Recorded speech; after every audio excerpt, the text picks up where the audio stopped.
This is Take Flights with Mark Whittle. Lawrence, welcome to the Take Flight podcast. Yes, thank you. Thank you for having me. Mate, thank you so much for doing it. And before we go any further, congratulations on winning the WBA championship belt, mate. Thank you. How does that feel? Like, you had a bit of time for that to sink in now? Yeah, it's sunk in, now I don't really think about it too much until someone asks me to, bring the belt in somewhere, or so, like someone like yourself mentions it. Like, it's just, part of the journey, I guess. And, now I'm focused on training and I have to go out there and do it all over again, on my next fight. So it's nice, it's fun to achieve that. But, now there's more to go and do. Yeah, I see. You don't really think about it anymore. No, not really. Like, not like I wake up in the morning, I'm world champion. No, it's just I'm world champion. I understand that and the responsibility that comes with it. But in terms of like, does it change the way that I maneuver and operate? Not really. No, so it doesn't. So being a challenger versus being a champion hasn't altered the way you think or prepare or anything like that? Not really, not as it stands, because I kind of just believe that you're only champion until the day of the fight, and then you put it into a black hole or Russian roulette, and you hope that your training wins you the fight. Do you know what I mean? Because ultimately you're a world champion walking in, but when the bell goes, no one's champion. It's just like you're two people fighting to win a fight. So that's it really. But this will be my first defense coming up anyway, so it'll be interesting because I think it'll be my first time as a champion defending against a challenger who has nothing to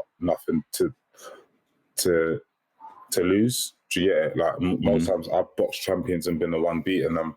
So it'll be interesting to see. Yeah, I'm looking forward to it. Has that been confirmed now? Yeah, it's all but confirmed. It's just all but announced really now. So yeah. Exciting. Now this will be out in a couple of months. That'll probably be around the time of the fight actually. Yeah, no, looking forward to it, mate.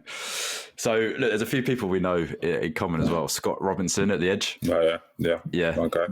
Great guy. Do you know Rob Madden? Yes, I do. Cool. Yeah, that's my guy as well. Yeah. I love Rob. Yeah, He's been a friend for a long time. Dan Lawrence? Yes, indeed. Yeah, so I tapped up all of them to ask them about you as well. So that's hilarious. And what did they say? It might not be. Are you sure? Yeah. Well, look, just before we click record, we were talking about the kind of essence of this podcast. It's called Take Flight. It's all about taking that leap of faith into who you believe you can be.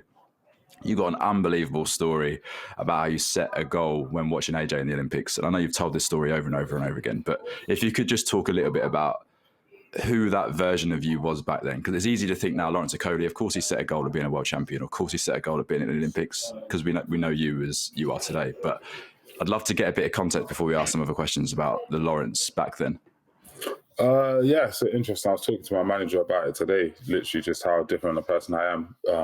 Anyway, but obviously before setting that kind of target, I was quite didn't have that much confidence in myself in terms of social interactions, in terms of like, fitness for sure. Do you know what I mean? Obviously, I was quite heavy and overweight growing up, but there was something about the story with AJ that got me, because I was aware of his story before I met him. When I saw him boxing at the Olympics, I already knew he was a guy from Watford, London, just cracking on, and I took so much inspiration from it because I saw like someone like myself doing so well, and I thought this guy probably went to school like I went to school, has 2 legs, 2 arms like I have, and I believe I can do that too. There's a quote I love that I say over and over and over again, which is, you can't be what you can't see. So do you think that's a classic example of what happened with you? Yeah, 100%, and hopefully some youngsters have that same thing with me, like I still listen to the same type of music, still go to the same type of places, have the same friends and stuff. So it's like I'm still quite accessible and also quite easy to see, like whether it's Instagram, whether it's in person, whether it's this, that, and other. So, that's that world champion, but he's here and this and so. That's actually really important to me. And the same way, like I said with AJ, like, and anyone, like if you see it, you think, I can do that too. Yeah. But if no one's there to see, you're stuck in your own sort of bubble, and you feel like a big guy and maybe in a small pond. But when you see the bigger world, you realize, wow, this is a huge world. There's huge opportunities, huge success to go out and get if you're hungry enough. So you were working in McDonald's in Victoria Station, right? Yeah. and you were on a break and you saw AJ fighting at the Olympics, winning the gold medal. Yeah. What was going through your mind? Like in that moment, what was going through your mind?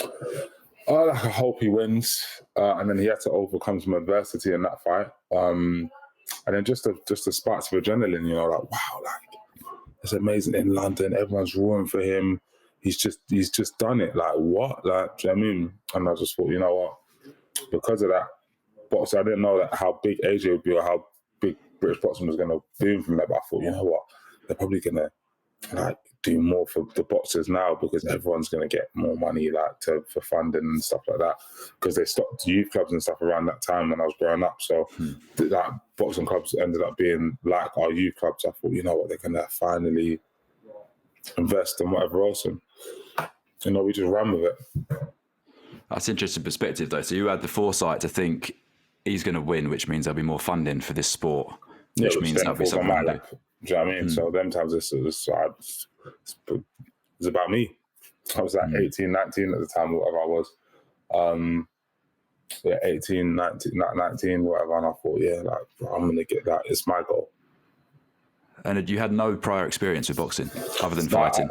No, yeah. Obviously, I had street fights and stuff. That's different. But I had like training, so I was already starting to lose the weight. But I had no business saying I'm going to go to the Olympics. I had no business saying I'm going to make it my job or my career. It was just like something I did to lose weight. And then all of a sudden now it's like, you know what? I'm going to be a boxer. People ask me what your job is. It's not, I work at McDonald's or I'm studying. It's like, no, I'm a boxer. Yeah, I'm a boxer. So it was just, yeah, I made that transition. Yeah. So you started saying I am a boxer, like owning that instantly. And like, even with my mum and stuff like that, you know, she kind of had to just accept and help me along that journey of this is what it is, you know. Like, she obviously had aspirations for me to go on and, you know, do social work and other stuff like that. And, you know, I was on board with it. But once I realized, you know, no, this isn't what I wanted. I want to be a boxer. And that's what happened. Yeah. What do you think was the separator between you and other workers in McDonald's or other people around you that didn't have the ability to view it like that? I think it's you know, as you said, you can only be what you see. So maybe they weren't looking in the same places I was looking at. And obviously, I've got some natural attributes that with fine tuning and whatever else push me. Like I'm obviously naturally a good fighter, like naturally good at fighting. You know, outside of the boxing, I'm just naturally been up for a fight. Do you know what I mean? Like I never, you know, shied away and said, "Oh no, like I won't do it." Those things were really the only difference, and I just said, "I'm gonna go get it." You know, some people that were working there might still be working there now because this was their, I'm gonna be a manager at McDonald's, or I'm gonna do this and that was their calling. But for me, it just wasn't mine. And how, like you said there, you're talking with your manager there, like, about how much you've changed since then. What do you think the other like major things are that have changed? In terms of me, my personality, or outside of the thing? Just obviously, I'm a lot more focused and dedicated. I've got a lot more self-control. Where back then I never used to. It used to be if I want to eat it, I'm going to eat it. If I want to do it, I'm going to do it. Like, where now it's a lot more, you know, I want to, won't, can't, shouldn't, you know. Just kind of go from there. And also, even just in terms of like the stuff that used to excite me or make me feel like, you know, this is it. Like now, I set so many like targets. I'm so goal driven and so like optimistic about the future. It's just like, wow, like that's it. I think so many people. So what I do alongside this is a performance coach. So I work with people to achieve what they want to achieve. Essentially, how do you think people can break through their glass ceiling of what they believe for themselves? Because so many people have limitations, whether they realize it or not. So you've clearly done that, right? So how can other people break through that glass ceiling? I think you have to just see what's on the other side of the glass building, or visualize it yourself. Like, so you have to see someone who's done it and said, you know, why not me? Or you have to have the foresight or the forevision to see this is how big it could be and push for that. And that's it. It's ultimately just about that believing in yourself. You're never going to smash that glass ceiling because you won't risk it. You know, if you feel like that glass ceiling, you hit it, it's going to hurt you and you're going to drop down. So a lot of people don't do it. But if you believe, you know, I could smash through this, it means that you're going to run at it with more intensity. It's, you know, I don't know, like it's literally like a glass door, you know. if you walk up to it slowly or don't believe it's going to smash open, you hit into it, I was right. It's too tough. But if you just say, no, I believe in myself and I believe I'm meant for what's on the other side, you're going to steam straight through it. That's so good, mate. You took that metaphor and nailed it. Thanks. I read in your book, which I love, by the way, Dare to Change. In the beginning, there's a fine line between delusion and self-belief. Absolutely. And I just loved it, mate. It resonated with me so strongly. So where do you think that line is crossed? Caption. Sorry, 1 second. I'm writing that down. That's the caption for my next post. There's a thin line, yep. There's a fine line between delusion and self-belief. Yeah, even better. There's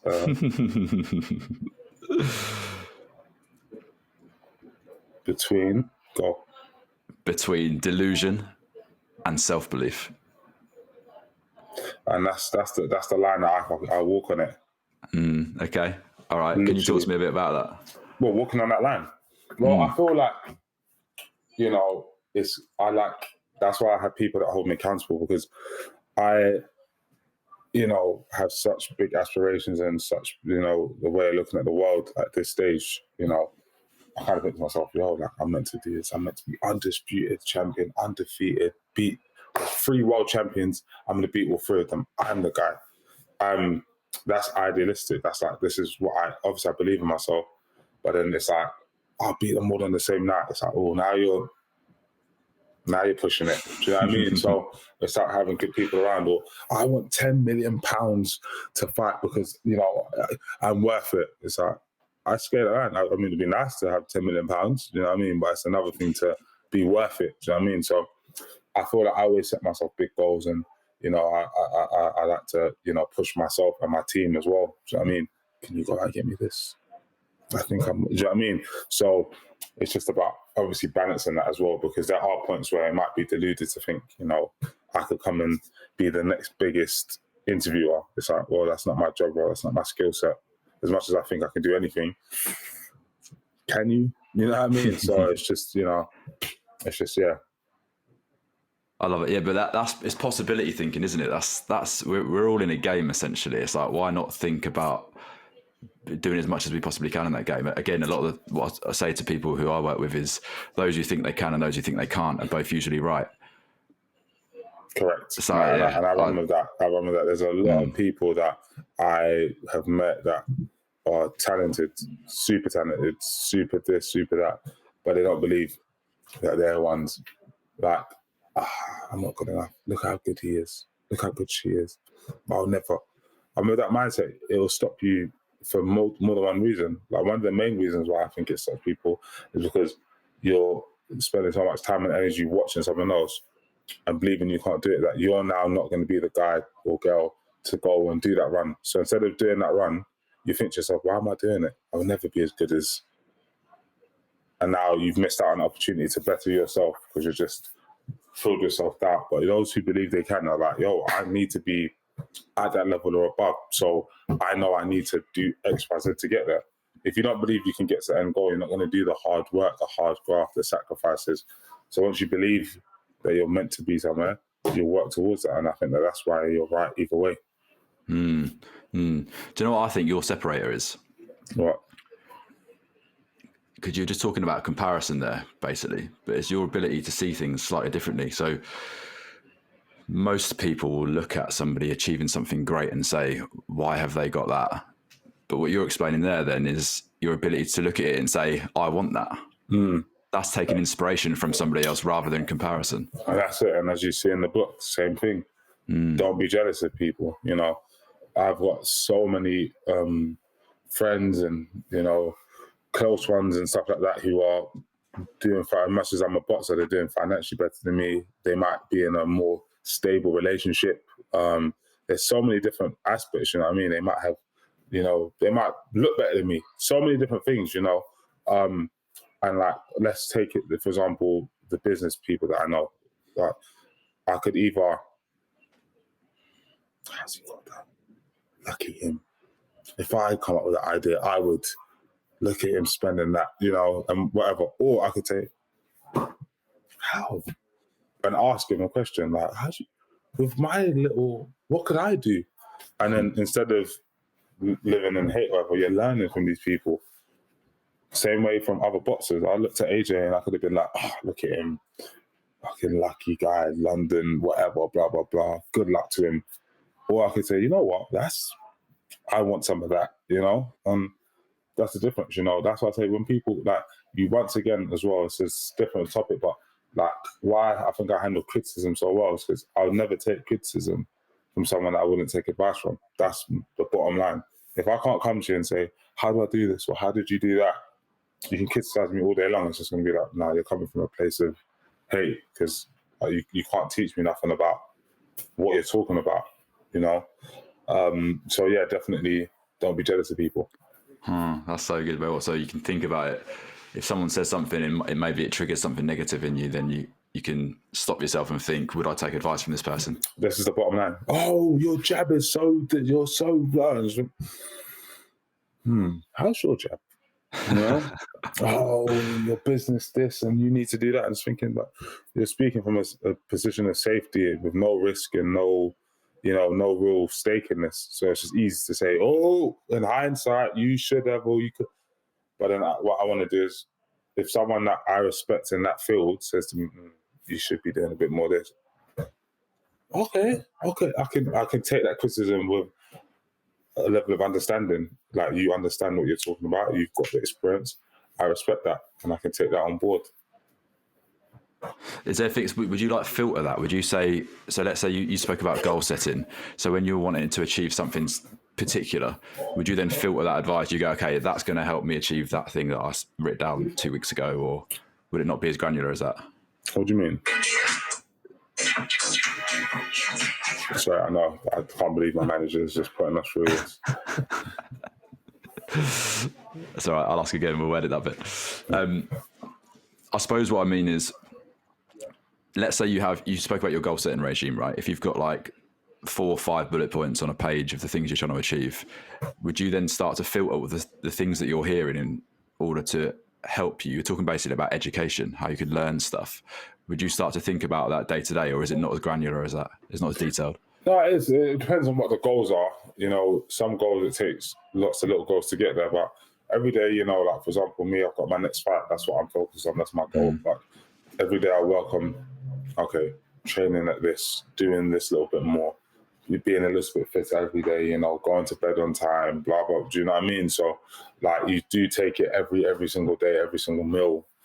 Everything is step by step, but it makes a big whole. I think my best friend actually gave me a really good analogy that he said he found somewhere where it's like, all you have to do is split your life into lots of different parts and add a little percent to every little one of these things. So quality of sleep, time you go to bed, add those up a little bit, then add in how many training sessions you can do, what you're doing in the sessions, you know, are you mentally prepared before you get in there? And all these little 1% add up to a big difference to the whole. Yeah, what time do you go to bed then now? What's your, when you're in camp, what are you doing? I would say 11, latest 12, because, you know, you want to get a good 8 hours in. So if I go, you know, it just depends what time you want to go for a run. Yeah, and you'll get up, let's say if you go to bed at 11 or 12, you get up at 7 or 8? 7 or 8, yeah. And straight into a run, fasted, or what's that? Fasted, yeah, we don't mess around. Dan told me that Joe Cordina, one of his athletes, said when Lawrence says he's going to do something, he always does it. What did he mean by that? Has he got? Do you know what Joe Cordina meant by that? What he saw, but I think that one thing is that I am not afraid to say this is what I want to achieve, or this is where I want to go to, or do you know what I mean? And I say it openly before I've even got the confirmation that I'm even close. I'm going to open a McDonald's. I'm going to open the shisha lounge. I'm going to do whatever, because I'm the type of person that feeds off that. You know, once I say it out loud and say it, it's like, you know what? It's not a pressure. It's you know, I set a target, and I've got a time for that target. So, yeah, I feel like, you know, he was on the team when I was going to the Olympics, and, you know, I set a target. I'm going to knock this guy out in this round. I'm going to do, like, I literally gave a detailed thing of what I was going to do, and I was fortunate enough to be able to do it. Amazing, mate. So what happens when you don't do those things? Because it's very nice when you believe things about yourself that, you know, I've done this and seen lots of people do this and then achieve them, and it kind of reaffirms and validates your belief in yourself. Your confidence is boosted and you feel better about everything around you. when those things don't come to fruition, how do you overcome and manage that? Oh yeah, I mean, because no matter what, you'll be in a better position than if you didn't try it. So if I'm pushing myself to lose weight and I'm trying to lose 6 kilos, but I lose 4, you know what? Better the 4 than none, So I just kind of always keep that mindset of like, even though we're gone for this, if we can get here, you still done really well. Yeah, what's that saying? Aim for the stars and fall among the mountains, or something like that. Exactly. Yeah. You know, something I really wanted to ask you about was your journaling practice. Again, you spoke about it in your book. Is that something that you still do today? Is it a regular thing you do? Yeah, I think it's part of my everyday kind of life, just keeping on top of training, keeping on top of diet. Yeah, keeping on top of training, all of that stuff. Like, even like as I said, rest, like now, as we're getting into this part, I need to start adding the naps in the middle of the day. So I'm waking up, going for a run, going to box, losing thousands of calories, and so much energy. So it's like I had a nap in now, then go do your third session. So it's an interesting one. Yeah. So I definitely keep track of it. And also now I've got stuff like Whoop. Whoop is an app, shout out to them, that, they get real results from me because we've got a team of us. I'm able to see all my boxers in my gym. They're all able to see me. My coach is able to see me. So when you say I'm going for a run, the coach wants to see that. Where, man? How long? And I think that really creates accountability and it counts. Yeah. No, I completely agree, mate. I mean, more specific to the journaling then, is it journaling about your training? Is it journaling about, what you got to do that day? Or is it journaling about how you're feeling, what you're going through? No, it's definitely more so training and stuff. I don't really keep a track of my emotions and stuff like that. I just try to regulate them, keep them quite calm the whole way through. But it's more so I did X amount of runs. Like now, obviously, it's semi-detailed. So it's like, how many calories, how long it was, those sort of things, how much air moved. But yeah, that's it. So Lawrence, I was speaking with Eddie Hearn about fighter-promoter relationships. Specifically, I was asking about AJ and, where that line of personal relationship to fighter is and how his relationships are in his normal life, given his workload and all that sort of stuff. It just fascinates me when you get into this world of, true relationships with people and business relationships and how you find that line. But I wanted to ask you what the penny boys mean to you and the importance of having them around you. Good question. Thanks for that. Penny boys, wow. Game changing. I feel like if you're going to ask me about them, they're part of what keeps me quite grounded still to this day. Obviously, I've had a little bit of success in boxing, and that comes with a lot of, guys and girls wanting to be around, do you know what I mean? And wanting a piece of the, the excitement. And I was fortunate enough to see a lot of people make it big and come crashing down and see how it affects them. And people are usually quite vocal. Wow, I had all these friends and now no one. So I've always had that understanding personally. But then the good thing with Penny Boys is that majority of them were all friends from school. So it's not about me. I'm part of that collective. That's just where it is. And it started off as just a bunch of friends who dropped a glass of pennies on the floor and thought it was a cool name. And then it went from that to just understanding that just like a penny, which is the lowest form of currency, doesn't matter where you come from, doesn't matter any of that stuff. You've got value and you can add value, and if you get together with the right pennies, you're now a pound. You get together with the right pounds, you're now a tenner, a million, whatever. So to me, they're really good for keeping me grounded, keeping me sane as well. And keeping me motivated, because there comes a point where it's like, obviously I grew up in Hackney, in a 2-bedroom flat with my mum and other family members, and we weren't poor, but I never had a back garden, never had certain luxuries, free school meals, all that stuff. So for me, everything that I do now is a blessing. Like, I'd be happy just elevating from that.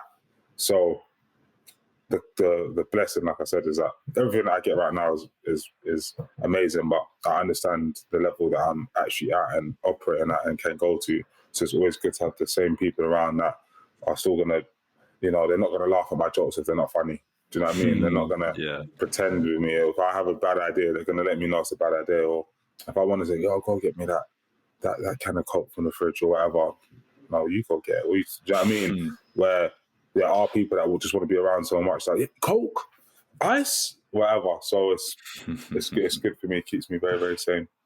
Yeah, I guess it reminds you where you came from. It's I wonder, I've got a lot of friends who have made it in like pro sport and stuff as well, and it's nice because you have a certain view of who that person is, which is who you went to school with, who you grew up with, like the real essence of that person.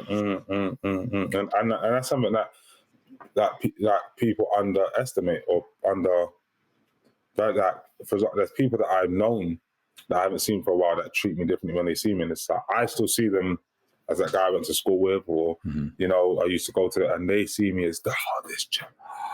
I see you on TV. Hugs. It's like we never used to hug. What's going on? Like nothing's really changed. Just, like I said, this is what I like about my friends. My friends see me as the real nitty gritty, laugh, joke, cry, this, that, and the other. This is Lawrence Okolie. Do you get where I'm coming from? And it keeps the reality, the realness, because a lot of times you're pushed into just being an entity, or whatever you call it. You are this star who does this, and you give the people what they want to see in this way, and you say what the people want to say.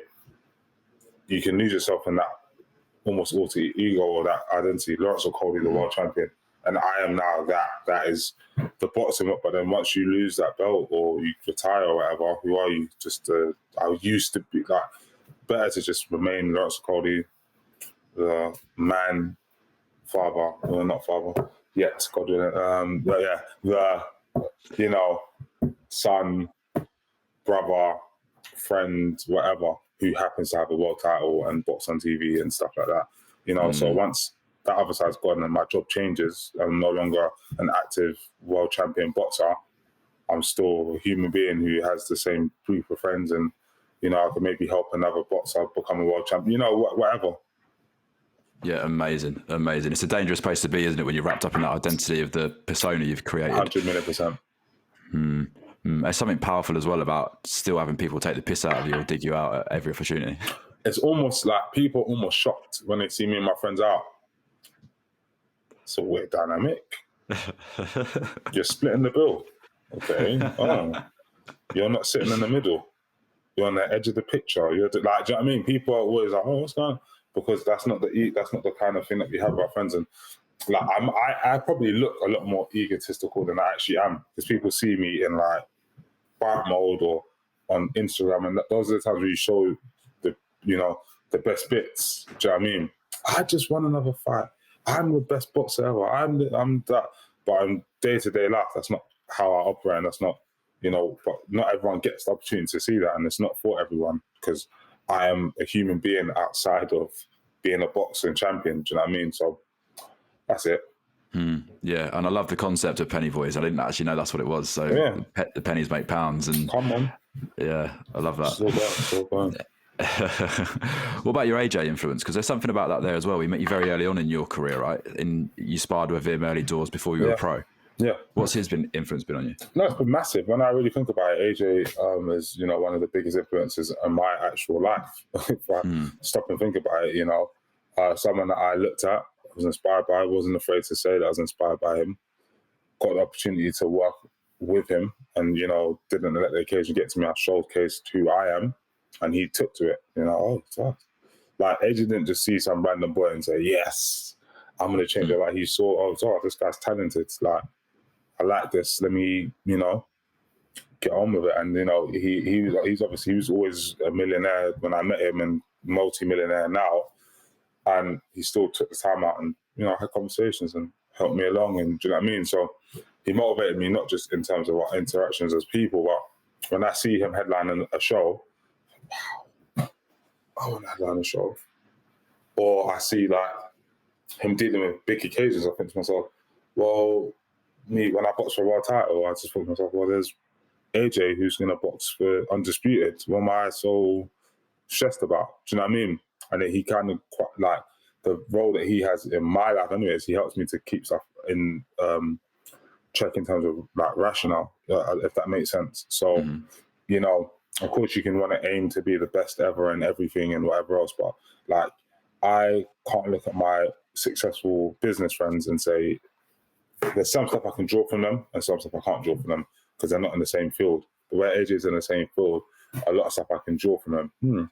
He's really rich. Do you know what I'm saying? And he's still in the gym training and whatever else. And it helps me, like I said, keep stuff in perspective as well. Like I can get a nice new car and a watch and think I'm the guy driving around and, the girls like me and da-da-da-da. And then it's like, then you see agents, it's like, oh, you know what? There's a huge house and there's a bunch of cars and there's a bunch of what, do you know what I mean? And it's like, it gives me something to keep pushing towards, you know? Because like I said, where I come from, I could be extremely complacent right now. I'm quite comfortable. Like I don't really need to, I mean, I like to, do you know what I mean? But as in to live the standard of life that I was living or that I would be comfortable with, it's not, I don't need to box at the level that I'm boxing at, if that makes sense. But then the aspirations of, you know, I want a house with a swimming pool inside it. That would be nice, doing lengths, you know, on a random Thursday, or a sauna, or do you know what I mean? These other things. So he, like, whether he knows it or not, he's extreme motivation for me, you know. Do you ever have a chance to tell him that? Yeah, but I don't like being too softy. Do you know what I mean? I give him a look every night, you know, bro, you inspire me. Yeah, man, cheers. I do it, but he doesn't take it in the way that I really mean it. Like, yeah, like, bro, like, thank you, you know, like, thanks. Yeah, there's a really nice concept I like thinking about a lot, which is wherever you are in your life, right, you have somebody who you aspire to be like, or who inspires you. So that might be AJ in your instance. You got someone who's on your level, not to compare to, but just to be there. Like, so someone who's kind of level with you, and then someone who you can inspire and you can motivate. It kind of gives you that full circle.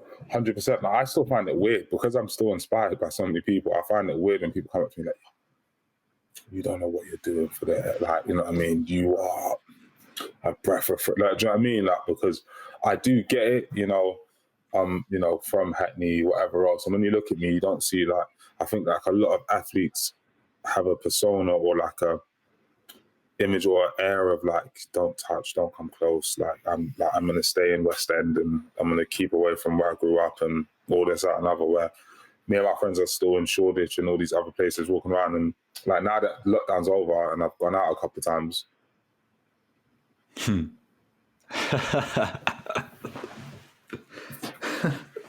I don't know. And just have to go with it. Like, do you know what I mean? Like, so, yeah, I like it. Yeah, no, it's brilliant, mate. Look, I really wanted to speak with you about something that I think I see a lot, which you'll see a lot as well. When we live in this kind of instant gratification world, everyone wants everything now or yesterday, and you've managed to display how to have a long-term mindset. You know, from McDonald's to the Olympics or to World Championship. That was a long journey. So for people who are getting frustrated, overwhelmed, fed up with the goals that they're trying to achieve because they haven't got the patience, what sort of advice would you give someone to allow them to have more of a longer term mindset? Well, that's it, you know, just to actually have a longer term goal and understand that it's the little moments that make it happen long term. So in terms of patience, instead of looking at that long term goal and not having the patience to hit, I want to be the best this, or I want to make this much or get this, you break it down. Like I use mind maps. Like, so there's a big goal. I want to have the #1 podcast in the world on mindset of, you know, people and success. Now, if that's your end goal, that's when you get distracted by he's #2 and he's this and that, or whatever. You just split it down and say, all right, how'd you get there? Well, you have to be good at interviews. So you separate that, be good at interviews. Then from there, you branch off, ask the right questions. You know, whatever else is there, have a good setup, you know, get the right links. Then you separate those pieces. So to ask the right questions, I must do research. How do I do research? Do you know what I mean? So you can branch off. And then by the end, you've got this center thing that's so distant and so whatever, but you're so focused on, okay, I need to do research. I need to this, that. Do you know what I mean? Okay, get the contacts. I need to go to this place. Don't be afraid to have that conversation. Send 100 DMs, blah, blah. So the whole time you're occupied and you don't even realize that you're creeping in towards that end goal. Because once you've done those 5 things on the edge of being a good interviewer, you're now a good interviewer. You don't even realize, oh wow, like I've actually changed so much from the last month, 6 months, a year. Then from there, it's, okay, I'm a good interviewer. Okay, I've got the contacts. I've got the. Now all of a sudden you're doing interviews. Do you know what I mean? It's growing because you're focusing on those little percents. And then by the time you think, it's just like, oh, I am number one, or I'm a really good this, because you've covered all those bases. So for me, you just strip it away from being a world champion or being this, that, and other. It's the same way with my fights. I strip away all of that. Like now I know I'm going to box in front of probably 50, 60,000 people in my next fight. Oh, no. The whole world's going to be watching. My whole life's on the line here. My livelihood, my respect. Will girls still like me? Won't they? Will I still be able to afford my car payments? I don't know. But then you strip all that stuff away and say, okay, you know what? What's important? Being a good boxer, winning this fight. How? Sleep, diet, training, managing commercial stuff. And then you split off. And then you focus on that. And when it comes to the fight, I never focus on anything other than this is this guy's style. I need to focus on defending the jab, throwing the jab, setting it that. And then from there, I perform. Do you know what I mean? And then all the other stuff I get to enjoy afterwards.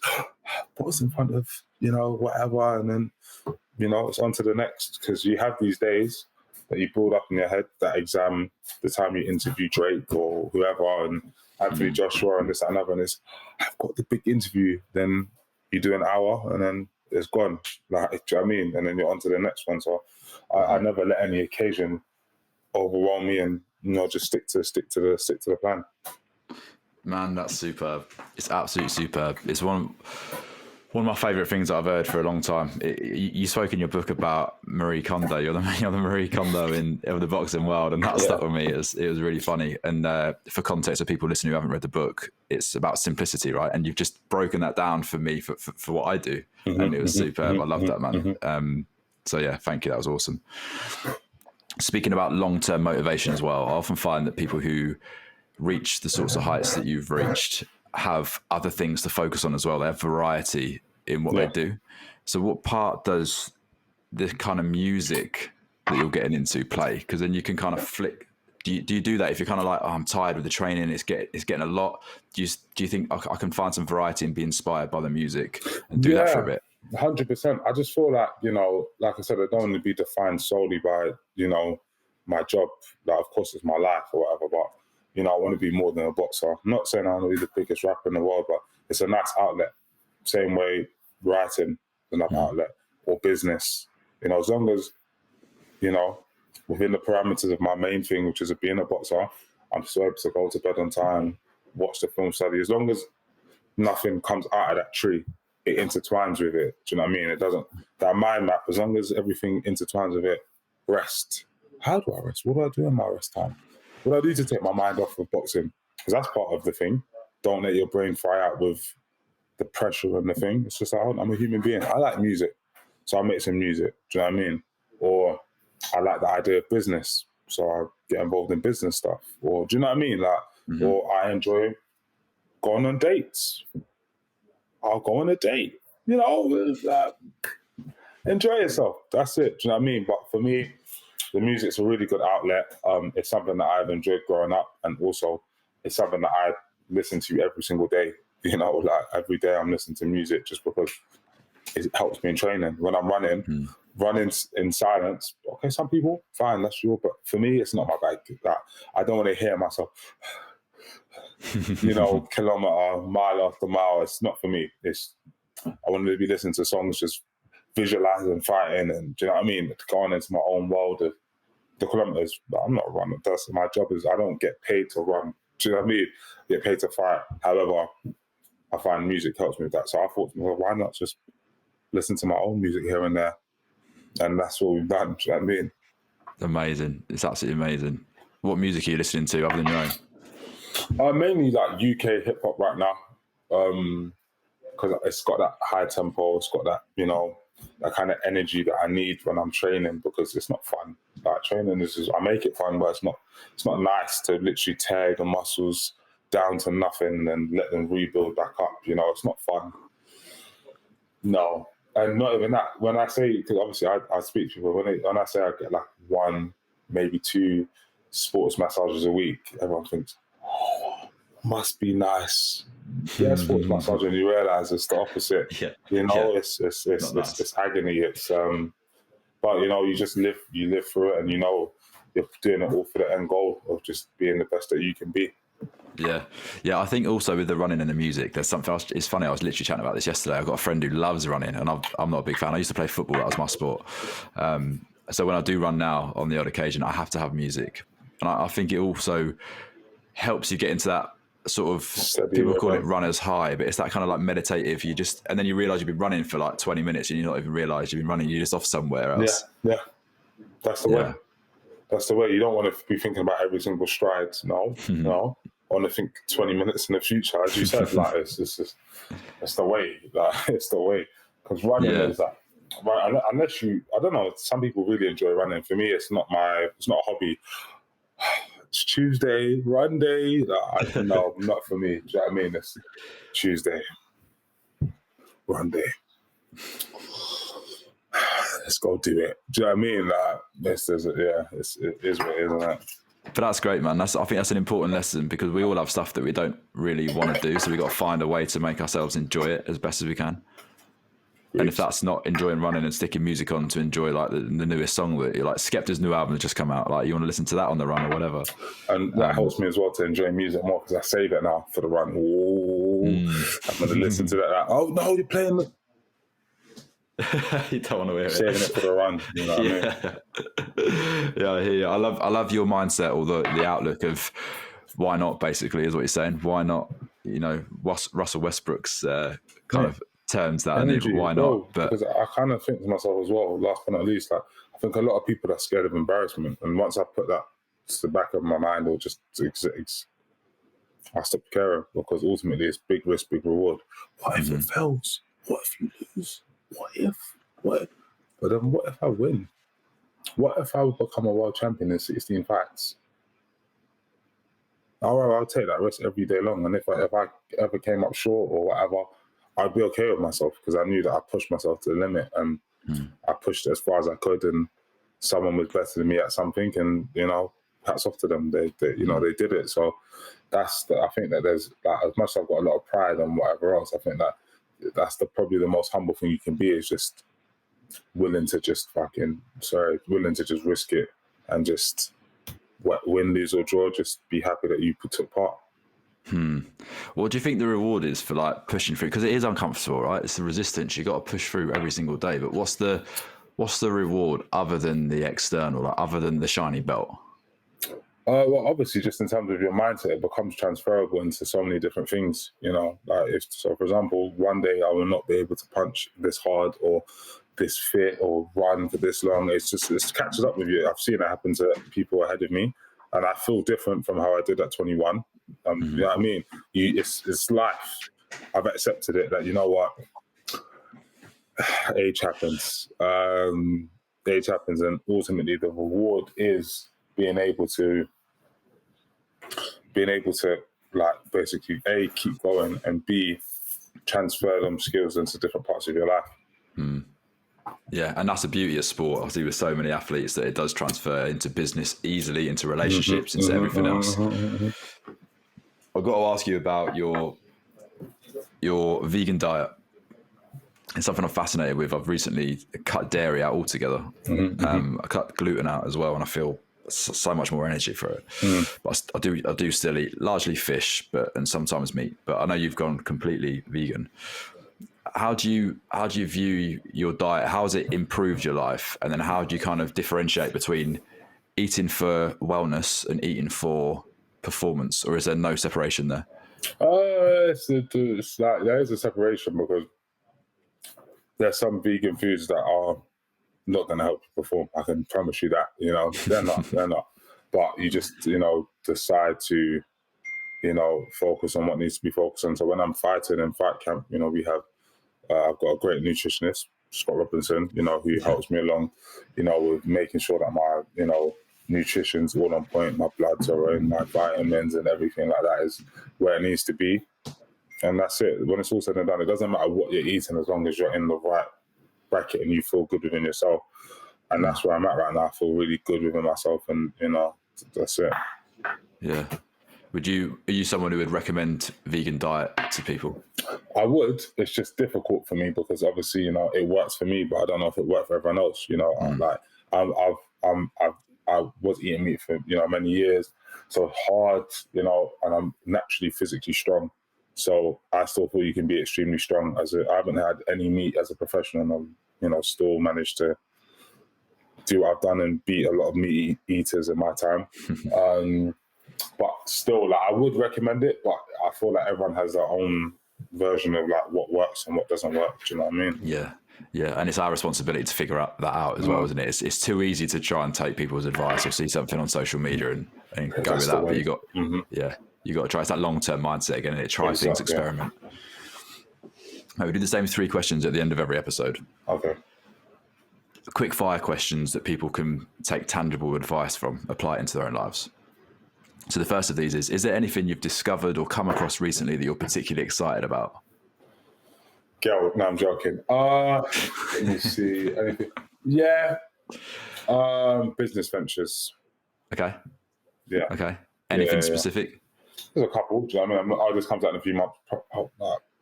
Hopefully opening a McDonald's, which I think would be really good in terms of a full circle, just obviously working there, being, now involved in their Children in Need campaign, which I thought was really what's it called? Yeah, because this comes out in 2 months. Oh yeah, fine. Yeah, so being involved in it, I know he's but yeah, being involved in the Children in Need campaign, for me, that's an honor. I don't eat much McDonald's, especially when I'm training, but I respect what they do for the community, and that's number one to me. Obviously, they were the first people to ever give me a job. Do you know what I mean? So for me, no matter what, I've gone from McDonald's to World Champion, I still believe that they were a massive part of my development. So now working alongside them, it feels surreal, oh wow, now I'm a World Champion, used to work there, and now I'm going to be part of a campaign that's going to help 250,000 people.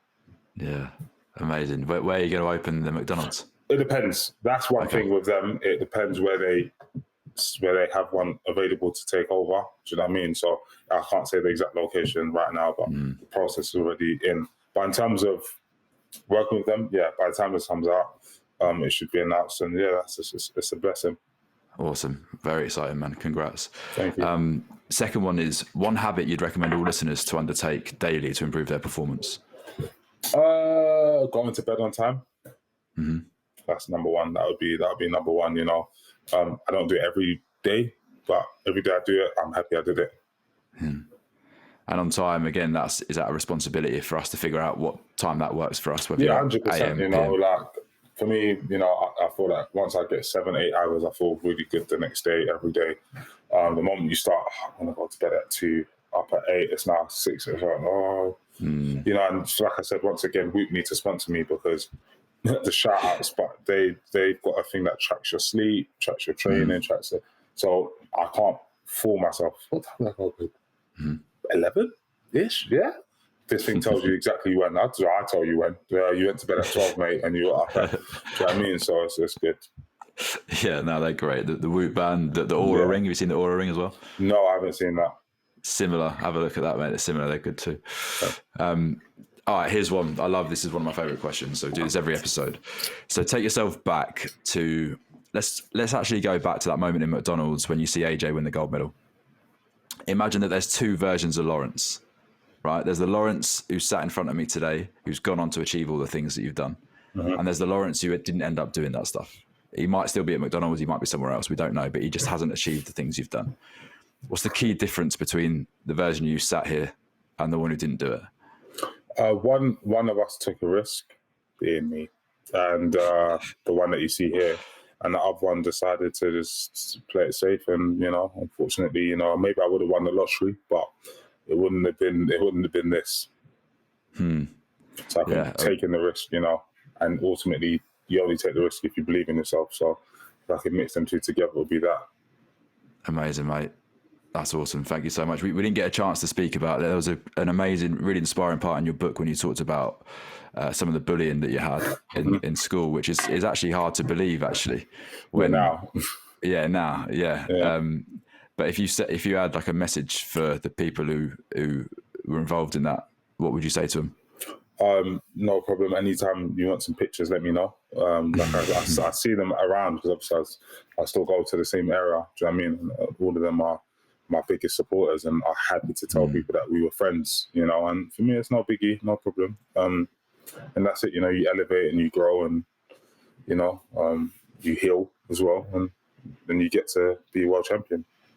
Are you at peace then? You said the word heal. Like, are you at peace with all of that? Yeah, 100%. You know, obviously it's good to talk about. You know, because there's other kids that are going to be dealing with bullying and stuff like that. But in terms of me as a person, I don't think it's like affected me anymore on a day to day. Like, do you know what I mean? So I've definitely healed because it was, you know, painful at the time. But now, you know, I'm, like I said, at peace with myself and them and how life has turned out, and that's it. Is it fuel to the fire? It was at one stage. Now I've got other motivations and stuff like that, you know. But yeah. Yeah. Lawrence, man, it's been such a pleasure. I really appreciate you doing it. Thank you, man. Good chatting to you. All right. Thanks so much. Cheers, mate. Sweet. Ta-da.